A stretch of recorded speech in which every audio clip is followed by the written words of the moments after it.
सभी को मेरा नमस्ते। मैं डॉक्टर मनीषा जगदीशलाल वर्मा किसान विद्या प्रसारक संस्था एसपीडीएम एसी कॉलेज में इतिहास विभाग में सहायक पद पर कार्यरत हूँ। आज मैं आपको महिलाओं के बारे में जानकारी दे रही हूँ।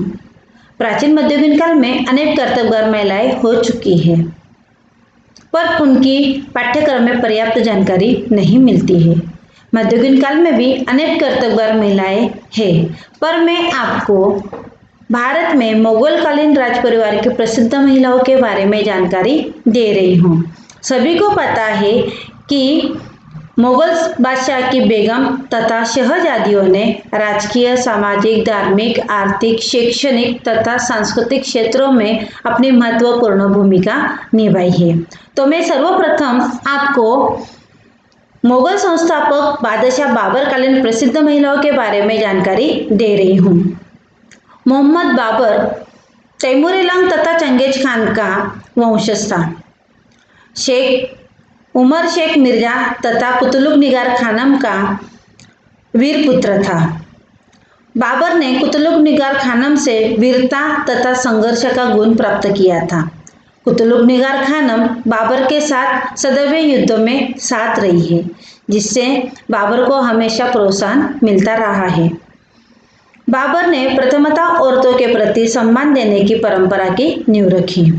बाबर को आयशा सुल्तान बेगम, जैनब सुल्तान बेगम, मौसमा सुल्तान बेगम, बीबी मुबारिका बेगम, दिलदार बेगम, गुलनार बेगम, नरगुल बेगम आदि बेगम थी, पर महिम बेगम को अपनी योग्यता के कारण अधिक सम्मान प्राप्त था। उन्होंने बाबर के राजनीतिक मामलों के साथ साथ शाही घरानों में सक्रिय भूमिका निभाई थी।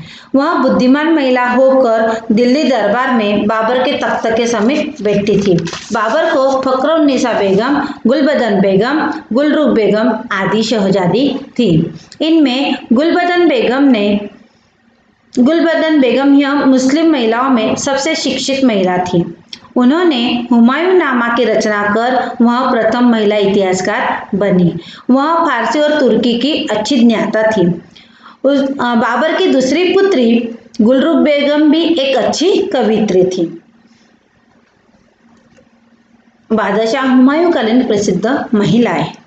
बादशाह हुमायूं को हमीदा बानो बेगम, बेगा बेगम, चुचुक बेगम, गुनवर बेगम, मेवाजान बेगम, चंद बीबी बेगम, साद बीबी बेगम आदि बेगम थी। हमीदा बानो बेगम, जो मरियम मकानी नाम से भी जानी जाती है, जिसका मतलब होता है मासूमियत का प्रतीक, वह हुमायूं के साथ युद्ध क्षेत्रों में जाती थी। विभिन्न अवसरों में राजनीति पर भी उनका हस्तक्षेप होता था तथा हुमायूं के संघर्ष काल में उनका बहुत बड़ा योगदान रहा है। वह महान शासक अकबर की मां होकर वह सम्राट अकबर को साम्राज्य के सबसे महान सम्राट बनाना चाहती थी। इसके अलावा चौसा के युद्ध में साद बेगम तथा बेगा बेगम भी शामिल थी। बेगा बेगम ने अपने पति के मकबरे के समीप मदरसा खोला और शैक्षणिक योगदान दिया। महान अनगा अकबर की यह दाएं मां थी। बैराम खान के पतन के बाद अगले 2 वर्षों तक राजनीति पर उनका प्रभाव दिखाई देता है। महान अनगा संभवतः भारत की प्रथम महिला प्रधानमंत्री थी। वह प्रसिद्ध राजनीतिज्ञ भी थी। बादशाह हुमायूं को अफीफा सुल्तान बेगम, बख्शी बानो बेगम, जहान सुल्तान बेगम, बख्त-उन-निसा बेगम, सकीना बानो बेगम, अमीना बानो बेगम आदि शहजादी थी। सम्राट बादशाह अकबर कालीन प्रसिद्ध महिलाएं। सम्राट अकबर को रुकैया बेगम, सलीमा सुल्तान बेगम, मरियम उज जमानी बेगम, कासिमा बानो बेगम, दौलत शाह बेगम बीबी, गौहर-उन-निसा बेगम आदि शहजादी आदि बेगम थी। रुकैया बेगम यहाँ फारसी भाषा की ज्ञाता थी। वह मखपी के उपनाम से कविताएं लिखती थी। उनका स्वयं का पुस्तकालय था। सलीमा सुल्तान बेगम यहाँ बैराम खान की प्रथम बीबी थी। बाद में अकबर की बेगम बनी। वह उच्च शिक्षित और निपुण महिला थी।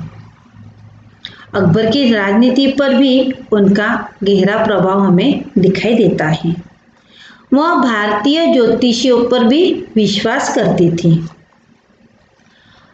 अकबर की तीसरी बीबी मरियम उज जमानी यहाँ जयपुर के आमेर सियासत के राजा भारमल की दासी पुत्री थी, जो मुगल बादशाह जलालुद्दीन मोहम्मद अकबर से शादी के बाद वहाँ मल्लिकाए हिंदुस्तान बने। वह जहांगीर की माँ थी। उन्होंने रेशम और मसाले के व्यापार में अपनी सक्रिय भूमिका निभाकर अंतर्राष्ट्रीय व्यापार करती थी। बादशाह अकबर को खानम सुल्तान बेगम, शक-उन-निसा बेगम, अरम बानो बेगम, शम्स-उन-निसा बेगम, माही बेगम आदि शहजादी थी। बादशाह जहांगीरकालीन प्रसिद्ध महिलाएं। बादशाह जहांगीर को मानबाई बेगम, जगत गोसाई बेगम, साहिब जमाल बेगम, मल्लिका जहान बेगम, नूर-उन-निसा बेगम, करमसी बेगम आदि बेगम थी। इनमें मानबाई यह प्रथम तथा बहुप्रिय बेगम थी, जो शाह बेगम नाम से भी जानी जाती है, जिसका मतलब होता है शाही महिला। वह शहजादा खुसरो की माता थी, पर कभी-कभी मनोविकृति के दौरे से पीड़ित होने के कारण उसने हकीम खाकर आत्महत्या कर ली थी। जहांगीर स्वयं कहते हैं कि इसके पश्चात मेरा जीवन आनंदहीन हो गया था। मैंने कई दिनों तक भोजन तथा पेय ग्रहण नहीं किया था। जहांगीर की दूसरी बीबी जो मेहरुन्निसा थी, वह इतिहास में नूरजहां नाम से भी प्रसिद्ध है। वह असाधारण सुंदरी होने के अतिरिक्त प्रतिभा संपन्न, धैर्यवान, साहसी तथा कूटनीतिज्ञ थी। वह कविता, संगीत, चित्रकला आदि क्षेत्र में भी उन्होंने महत्वपूर्ण भूमिका निभाई है। वह स्वयं फारसी में भी कविता लिखती थी। श्रृंगार और आभूषण का उसे बहुत शौक था। वस्त्रों के लिए दोदामी, जिसका मतलब होता है फलदार मलमल, ओढ़नी के लिए पंचतोलिया, बादला, कितखाम, चांदनी का फर्श, इनका आविष्कार उनके द्वारा किया गया था। वह उच्च कोटि के घोड़ेसवार होकर निशानेबाज थी। सम्राट के प्रत्येक आदेश पत्र पर उनके हस्ताक्षर किए जाते थे।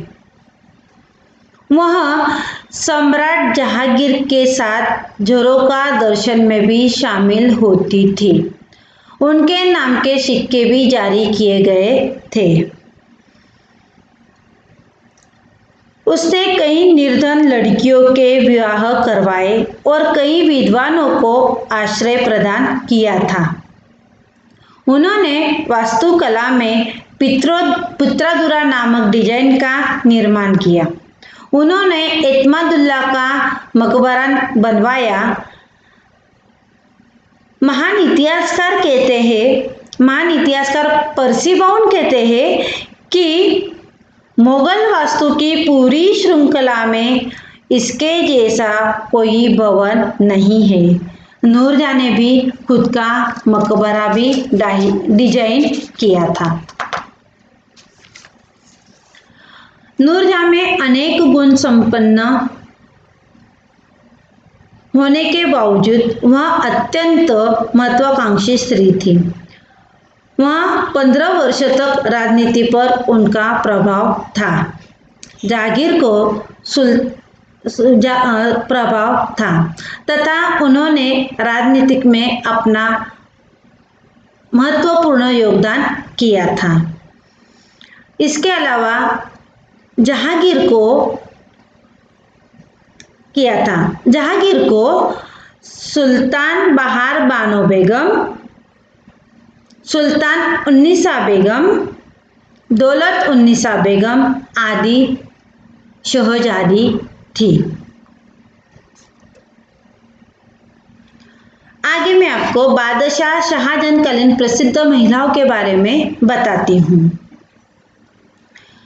बादशाह शाहजहां को मुमताज महल बेगम, कंधारी महल बेगम, अकबराबादी महल बेगम, फतेहपुरी महल बेगम, सरीदी महल बेगम आदि बेगम थी। इनमें अर्जुमन बानो बेगम, जो मुमताज महल के नाम से भी जानी जाती है, उन्हें मल्लिका जहां, मल्लिका उस जमानी नाम की उपाधि दी थी, जिसका मतलब होता है दुनिया की रानी, युग की रानी। वह फारसी में कविताएं करती थी। उनके पसंदीदा संस्कृत कवि थे वशीधर मिश्र। उन्होंने कई कवियों, विद्वानों और अन्य प्रतिभाशाली व्यक्तियों को संरक्षण दिया था। वह गरीब, विद्वान, धर्मशास्त्रियों और धर्मपरायण पुरुष और बेटियों को पेंशन और दान प्रदान करती थी। वह अपने जमाने की दिल्ली की सबसे महत्वपूर्ण महिला थी। शाहजहां को मुमताज से विशेष प्रेम था। वह उन्हें बहुत चाहते थे। उन्होंने उनकी याद में ताजमहल बनवाया, जो 7 आश्चर्यों में से एक है। शाहजहां को परवेज बानो बेगम, जहान आरा बेगम, रोशन आरा बेगम, ग्रोवर आरा बेगम, गीत आरा बेगम, अर्जुमन आरा बेगम, सुरैया बानो बेगम आदि शहजादी थी। इनमें जहान आरा बेगम यह साम्राज्य की सबसे शक्तिशाली महिला थी। उन्होंने चांदनी चौक की रूपरेखा बनाई थी। वह शाहजहां की सबसे प्रिय पुत्री थी। नाजिर सती-उन्निसा फारसी की विद्वान होने के कारण उन्होंने जहान आरा बेगम की शिक्षिका नियुक्त किया था। दारा की ही तरह जहान आरा भी आध्यात्मवाद पर रिसाले लिखती थी। उन्होंने मुइजुद्दीन चिश्ती और उनके उत्तराधिकारियों की जीवनी लिखी। राजनीति के उत्तराधिकारी के संघर्ष में उन्होंने दारा शकों का साथ दिया था। इसके अलावा वास्तुकला में आगरा में उन्होंने जामा मस्जिद का निर्माण किया तथा मदरसा खुलवाए। जहान आरा बेगम यह राजनीति में भी महत्वपूर्ण भूमिका निभाई है। शाहजहां की दूसरी पुत्री है रोशन आरा बेगम। इन्होंने उत्तराधिकारी के संघर्ष में सम्राट औरंगजेब का साथ दिया था। औरंगजेब द्वारा लिए गए सभी निर्णयों में उन्होंने सक्रिय भागीदारी निभाई थी। उनका राजनीति पर विशेष प्रभाव था। भ्रष्ट तरीके से बड़े पैमाने में उन्होंने धन संचित किया था। वह बहुत लालची स्वभाव की थी। उन्होंने व्यापक शक्तियों और विशेष अधिकारों का दुरुपयोग किया, जिसके कारण उनके खिलाफ कई शिकायतें थी।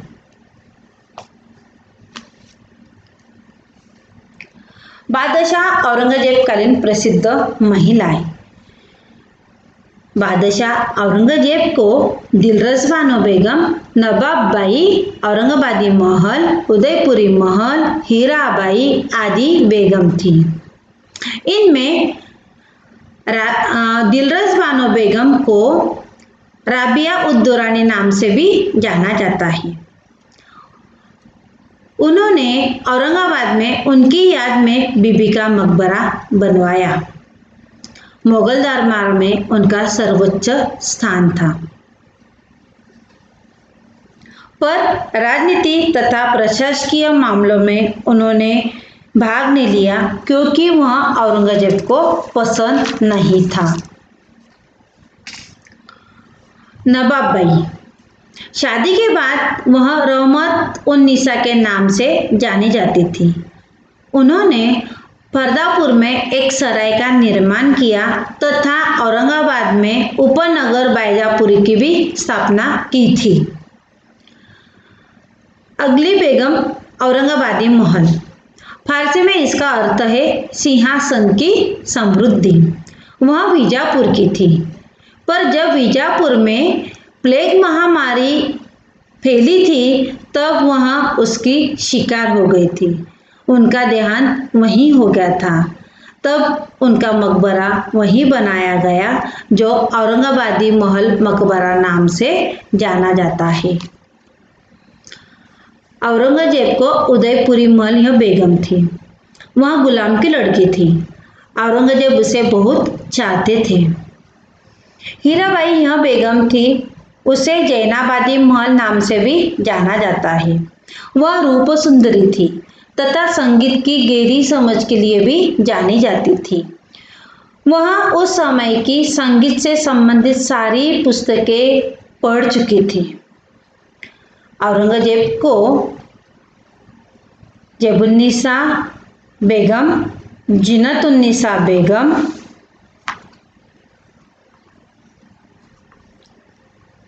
बद्रुन्निसा बेगम, मेहरुन्निसा बेगम आदि शहजादी थी। इनमें जैबुन्निसा बेगम यह सबसे शिक्षित बेगम थी। उनको पढ़ाने के लिए औरंगजेब ने शिक्षित महिला की नियुक्ति की थी जिसका नाम है हफीजा मरियम, और मुल्ला सईद अशरफी मजदारनी की भी नियुक्ति की थी। वह फारसी का प्रमुख कवि था। जैबुन्निसा ने गणित और नक्षत्र शास्त्र का गहन अध्ययन किया था। उन्होंने अनुवाद विभाग, पुस्तकालय और साहित्य अकादमी की स्थापना की थी। तुर्कस्तान से लेकर ईरान तक उनके पुस्तकालय, साहित्य अकादमी की ख्याति फैली हुई थी। वह फारसी, अरबी और उर्दू की धनी थी। वह अपने समय की महिलाओं में सबसे अच्छी गायक थी।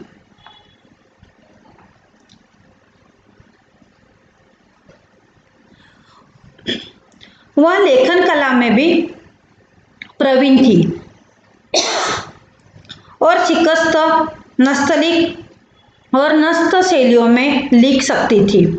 उन्होंने पांडुलिपियों की प्रतिलिपि बनाने के लिए रोजगार दिया था। वह दयालु होकर जरूरतमंद विधवाओं और अनाथों को मदद करती थी। वह संगीत में भी रुचि लेती थी। वह अपने समय की महिलाओं में सबसे अच्छी गायक थी। वह युद्धों में भाग लेती थी। वह महान कवियों के बीच साहित्यिक और काव्यवादी में भी भाग लेती थी। वह 20 साल तक कैद रही। उन्होंने 5000 से भी ज्यादा गजलें, शेर, रुबाइयाँ और कविता लिखी जिसका संकलन दीवाने मफबी के नाम से है। कैद के दौरान उन्होंने कृष्ण को अपना लिया था। वह कृष्ण भक्ति में लीन हो गई थी। जैबुन्निसा का स्थान वही है जो मीरा का स्थान था। मिर्जा गालिब के पहले वह अकेली शायरा थी जिनकी रुबाइयाँ, गजलें और शेरों का अनुवाद अंग्रेजी, फ्रेंच, अरबी तथा अनेक विदेशी भाषाओं में हुए हैं। औरंगजेब की दूसरी पुत्री जीनत उन्निसा, जो पदशाह नाम से भी जानी जाती है, या उनको सम्मानजनक उपाधि से सम्मानित किया गया है। उसे इस्लाम के सिद्धांतों का गहराई से ज्ञान था। बेगम को मराठा कैदियों तथा शंभूजी की विधवा यशुबाई और शाहू की देखभाल का कार्य सौंपा गया था। शाहू महाराज के ऊपर हमें जैबत उन्निसा का प्रभाव दिखाई देता है, क्योंकि बचपन से ही उन्हें जीनत उन्निसा का सानिध्य प्राप्त हुआ था और तत्कालीन राजकीय पर भी हमें जीनत उन्निसा का राजकीय प्रभाव मालूम होता है। वह राजनीति में भी रुचि लेती थी। जैबत उन्निसा का मकबरा दिल्ली में है, जो जीनत उन मस्जिद के नाम से जानी जाती है, जिसका मतलब होता है मस्जिदों का आभूषण। यह थी मुगल कालीन राज परिवार की प्रसिद्ध महिलाएं।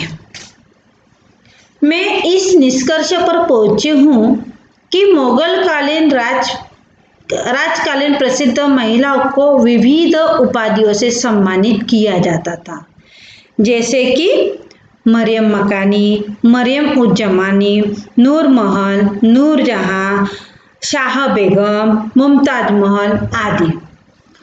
औरंगजेब ने तो उन उपाधियों से भी सम्मानित किया था जिन स्थानों से वह आई है, जैसे कि औरंगाबादी महल, उदयपुरी महल।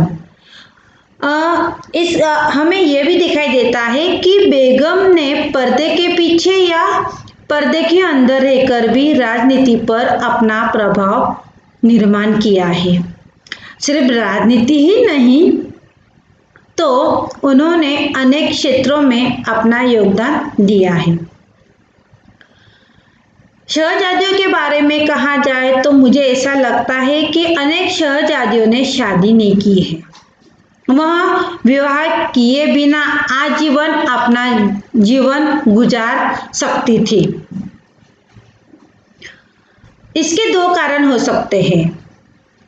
एक तो मुझे ऐसा लग रहा है कि उत्तराधिकारी का संघर्ष शुरू हो जाएगा और साम्राज्य का विभाजन हो सकता है, या फिर दूसरा ऐसा हो सकता है कि उनके योग्यता के अनुसार संपन्न घराने तथा शाही परिवार की कमी होने के कारण उनकी शादी नहीं हो सकी। इस प्रकार अनेक शहजादियों ने शादी की नहीं तथा अपना पूरा जीवन अनेक सामाजिक, धार्मिक, सांस्कृतिक क्षेत्रों में उन्होंने लगा दिया है। मुगलकालीन बेगम तथा शहजादियों का राजकीय, सामाजिक, धार्मिक, आर्थिक तथा न्यायिक क्षेत्रों में अपना महत्वपूर्ण योगदान रहा है। मैंने यह पूरा लेख प्राथमिक स्रोतों के आधार पर तैयार किया है। इसके साथ साथ मैंने द्वितीय स्रोतों का भी प्रयोग किया है। इसमें कुछ त्रुटि रह गई हो तो आप मुझे कमेंट्स करके लिखिए, मैं अभी और सुधार कर सकती हूँ। यह पूरा वीडियो आपने देखा, इसीलिए मैं आपकी बहुत बहुत आभारी हूँ। बहुत बहुत धन्यवाद, बहुत बहुत शुक्रिया, आपने मेरा पूरा वीडियो देखा। Thank you.